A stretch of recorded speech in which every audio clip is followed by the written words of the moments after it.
Ah, the phone is still flashing. There must be more.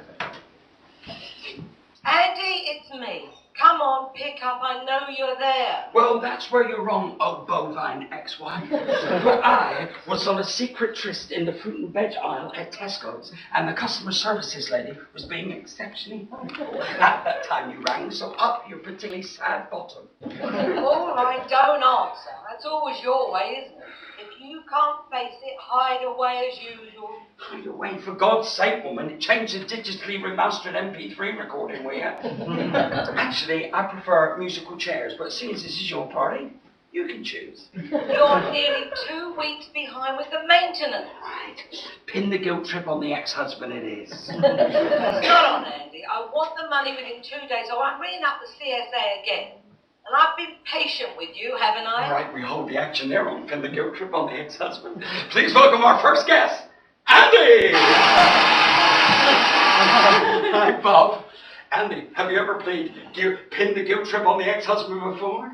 Yes, I have, Bob, actually, every day for the last 3 years. Well, you know the rules then. Your wife's last line was, I've been patient with you now for £500. What's her next line? Is it A, the children are starving? B, I'll have to sell my body to survive? C, how you have the nerve to call yourself a father? Or D, Arsenal? Would you like to ask the audience? No, I'm all right on this one, Bob. I know what it is. It's definitely C. And is that your final answer? Yes. It is definitely C. Well, let's find out. But you've got to do more. How you have the nerve to call yourself a father. Yes! Come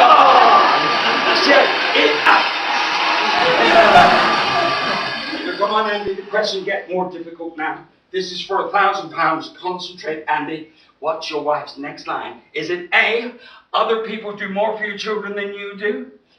B, I can't survive on what the social gives me?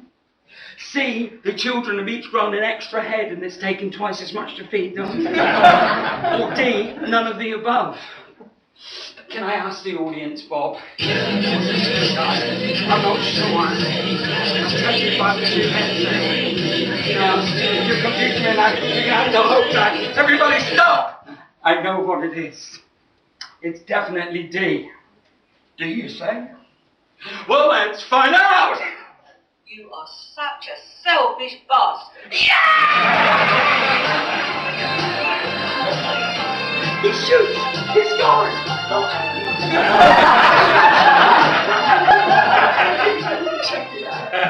I really can't carry on like this. I am heading for a bloody breakdown. How can you do this to us? It's all right for you in your comedy world. There, everything's a big joke to you, isn't it? You're probably getting a massive laugh out of all this, aren't you?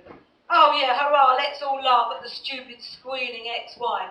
I am going mental here.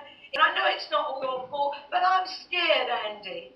Oh, Jim's got no money, and I'm having to borrow from my mum and dad.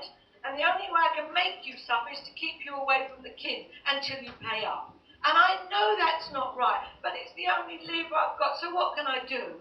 You're not the only one suffering, Mr. Rose. I'm sick and tired of this. You have got to do something, Andy. I just can't go on like this. Do you understand me? End of messages. Where the hell does she think I'm going to magic that money up from? It's no work, for Christ's sake. What's she want from me?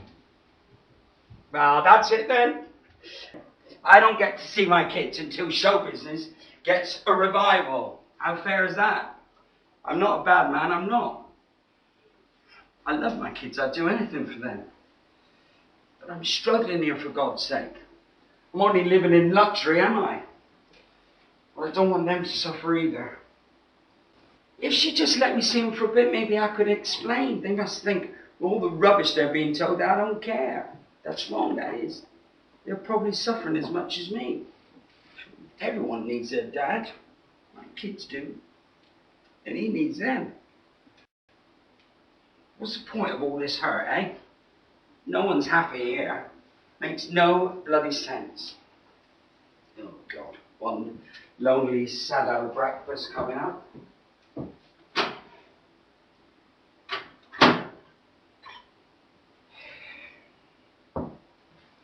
Come on, Frankie. Cheer me up. Oh, God. Well, I might be wrong. Come on, tell her the start. Don't worry for you. You haven't paid anything to get in, have you? You got in for nothing, didn't you? Well, yeah, that's right. Good. Well, I want to assure you, ladies and gentlemen, believe me, you won't find I'm wrong. You'll find it's absolutely worth it. Well, now, ladies and gentlemen... Go on, Frankie. Make them laugh. No one knew or cared what was going on in your life that day. Someone in your family could have died. They're not interested. Just give them what they want. Your whole world could be falling down around your ears. And all they want from you is laughs.